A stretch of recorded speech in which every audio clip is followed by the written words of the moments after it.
So if we have all these fibers, if we have the ability for it to be excitatory or inhibitory, for the most part, both systems dual innervate, meaning both systems have fibers going to tissues of the body. So this is called dual innervation. So the parasympathetic fibers go there, sympathetic fibers go there. Their effects are termed to either be antagonistic or cooperative. Cooperative means they're working together, which is usually what is occurring under normal conditions. Antagonistic, well, that just means opposition. So the other part of this, the two divisions don't normally innervate equally. We noticed that in the sympathetic, fibers went from one and went to a bunch of places.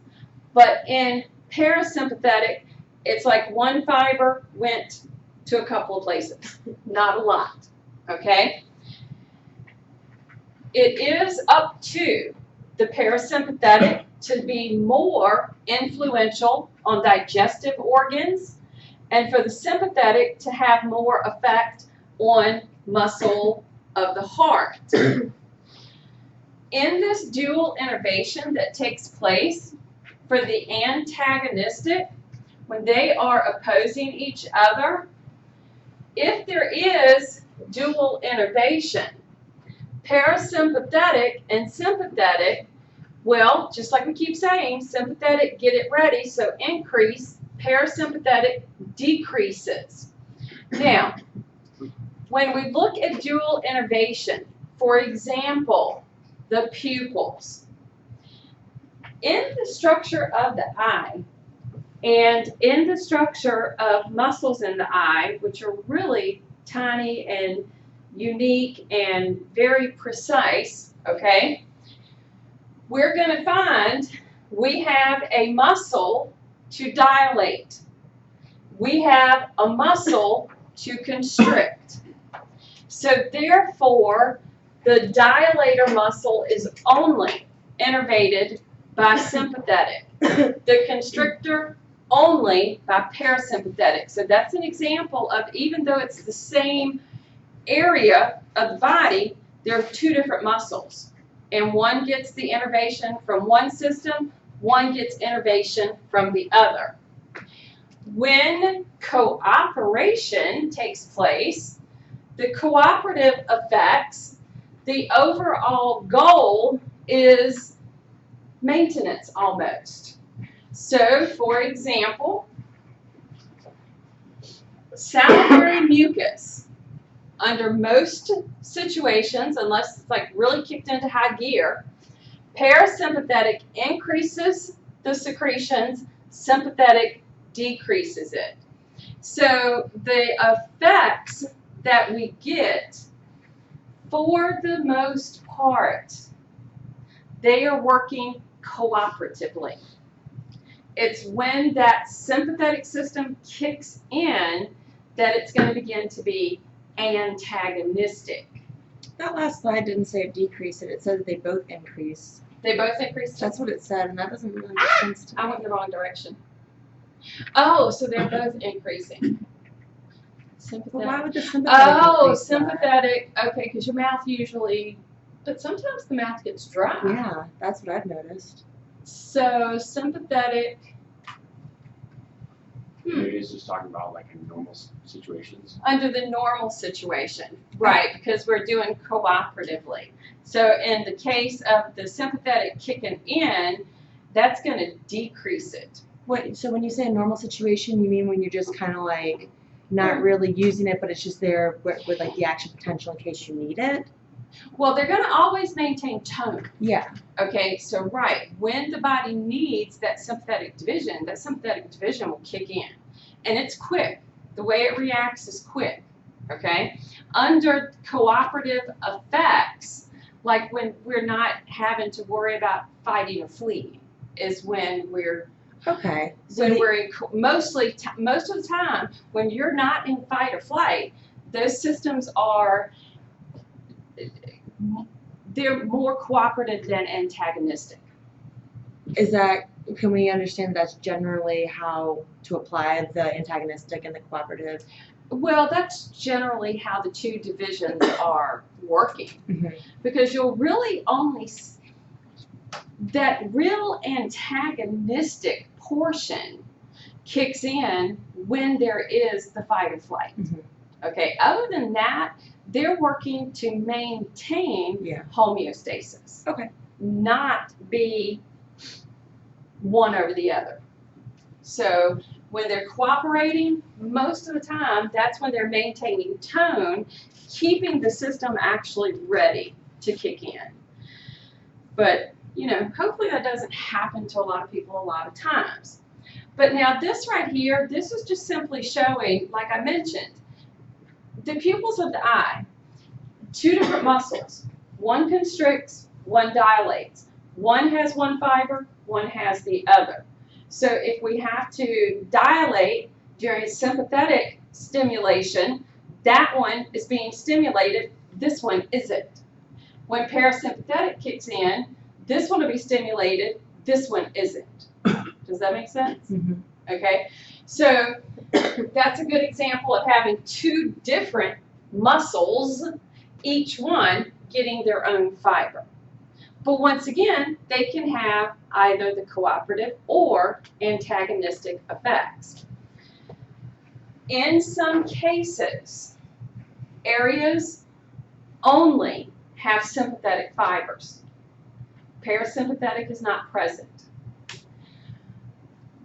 The adrenal medulla, the only thing we saw go to that gland was sympathetic. There was no parasympathetic fiber present. Erector pili muscles, the ones that make the hair stand on end, the only thing that reaches them is sympathetic fibers. Sweat glands, the only one that reaches those, sympathetic. And most blood vessels. That sounds weird, okay?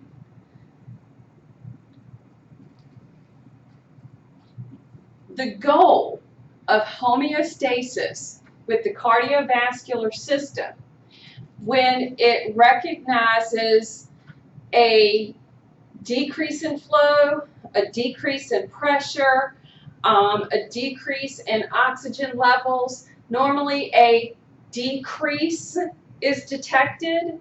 So the only thing to do is ramp it up. So therefore, blood vessels, for example, our blood flow through the body. We have a norm that should be present.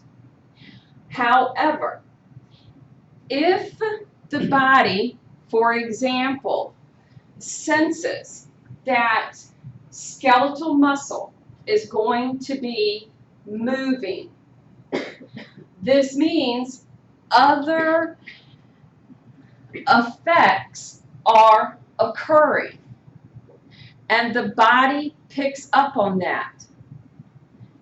For example, in the case of skeletal muscle, because if we are looking at having to fight or flee, okay, blood flow will increase to skeletal muscle. As the blood returns to the heart, there will be a decrease of oxygen present. And as it moves through the heart and leaves, there will be detectors for this.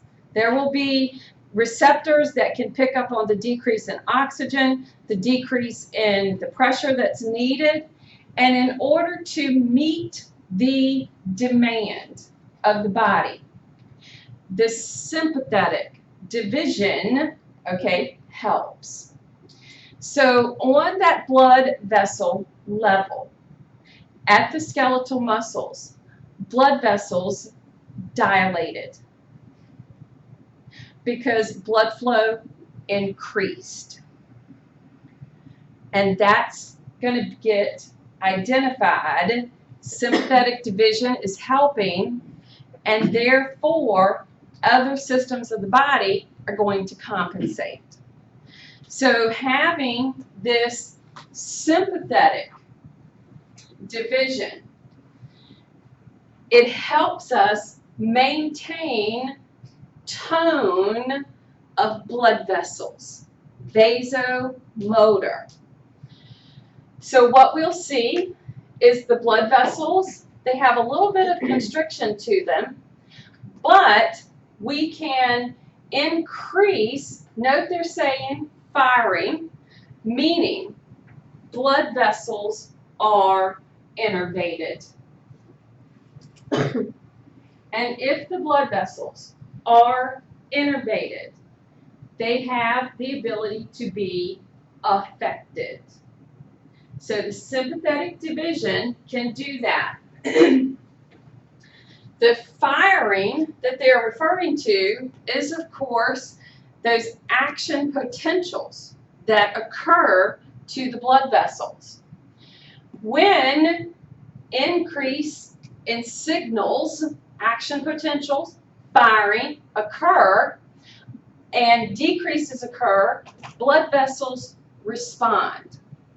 And blood vessels can either dilate to increase blood flow to a tissue or constrict to decrease it.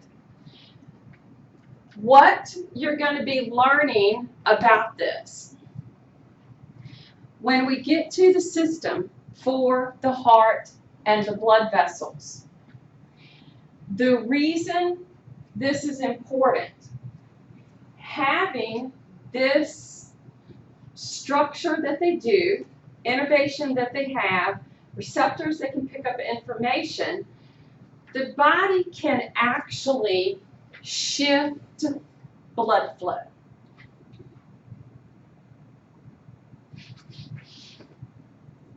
Our bodies, this cardiovascular system, has the ability to shift blood flow to tissues.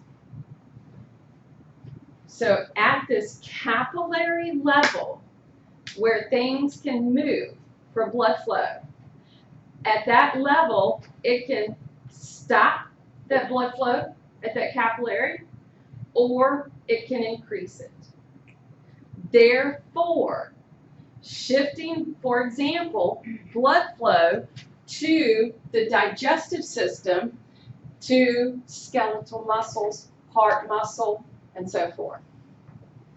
It is a really cool process. Very interesting, based on information that's being picked up at the actual level of those blood vessels. Like I was saying, blood vessels are innervated.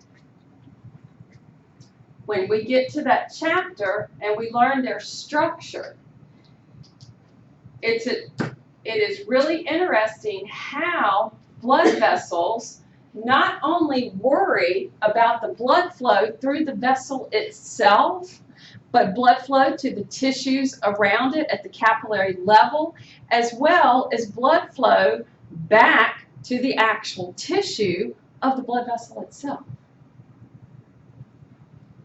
But to control blood flow to areas of the body, they will either constrict or dilate. And this allows for shifting of blood flow. the areas of the brain that